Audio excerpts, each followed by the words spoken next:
Kozhikode പേരാമ്പ്രയിൽ bus യാത്രയ്ക്കിടെ ദേഹാസ്വാസ്ഥ്യം അനുഭവപ്പെട്ട സ്ത്രീക്ക് രക്ഷകരായി ബസ് ജീവനക്കാർ.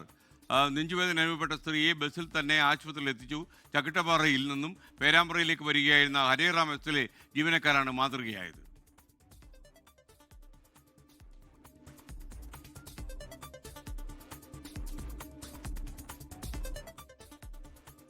എന്തായാലും വളരെ മാതൃകാപരമായ നടപടിയാണ് ബസ് ജീവനക്കാരുടെ ഭാഗത്തു നിന്നുണ്ടായത്. അവരെ അപ്പം തന്നെ അതേ ബസ്സിൽ അവർ ഹോസ്പിറ്റലിൽ എത്തിച്ചു എന്നാണ് നമുക്ക് ലഭിക്കുന്ന വിവരം.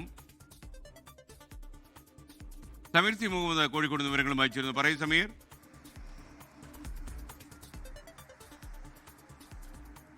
SKN ഇന്ന് വൈകിട്ടാണ് ഇത്തരം ഒരു സംഭവം ഉണ്ടായത്. ചക്കിട്ടപ്പാറയിൽ നിന്ന് പേരാമ്പ്രയിലേക്ക് വരികയായിരുന്നു സ്വകാര്യ ബസ്സായിട്ടുള്ള ഹരേറാം. അതിനകത്ത് വെച്ചുകൊണ്ടാണ് ഒരു യാത്രക്കാർക്ക് ദേഹാസ്വാസ്ഥ്യം അനുഭവപ്പെട്ടത്.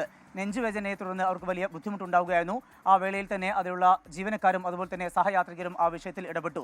പിന്നീട് അവിടെ നിന്ന് മറ്റ് സ്റ്റോപ്പുകളിലൊന്നും തന്നെ നിർത്തിയില്ല. ബസ് നേരെ പോകുന്നത് EMS സഹകരണ ആശുപത്രിയിലേക്കാണ്. വളരെ വേഗത്തിൽ ആശുപത്രിയിലേക്ക് എത്തിക്കാൻ കഴിഞ്ഞു. ഒപ്പം തന്നെ അതുമായി ബന്ധപ്പെട്ടുള്ള വിവരങ്ങൾ ആശുപത്രി അധികൃതരെ അറിയിക്കുകയും ചെയ്തു.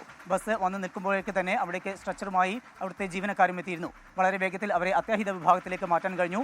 വാളൂർ സ്വദേശിയുള്ള ഖദീജ എന്ന വീട്ടമ്മയ്ക്കാണ് ഈ വിധത്തിലുള്ള ആരോഗ്യ പ്രശ്നമുണ്ടായത്. ഏതായാലും വളരെ വേഗത്തിൽ ആശുപത്രിയിൽ എത്തിക്കാൻ കഴിഞ്ഞു എന്നുള്ളത് വളരെയേറെ അഭിനന്ദനാർഹമാണ്. ഈ ജീവനക്കാരുടെ ഭാഗത്തു നിന്നാണ് ഇത്തരത്തിലുള്ള സ്തുത്യർഹമായിട്ടുള്ള ഒരു സേവനം ഉണ്ടായിരിക്കുന്നത്. SKN ലോകത്തെവിടെയായാലും ഏത് സമയത്തും 24 വാർത്തകളും ഓഗ്മെന്റഡ് റിയാലിറ്റി പാക്കേജുകളും എക്സ്പ്ലെയിനറുകളും വിശദമായി കാണാൻ ഞങ്ങളുടെ യൂട്യൂബ് ചാനൽ നിങ്ങൾക്ക് സബ്സ്ക്രൈബ് ചെയ്യാം.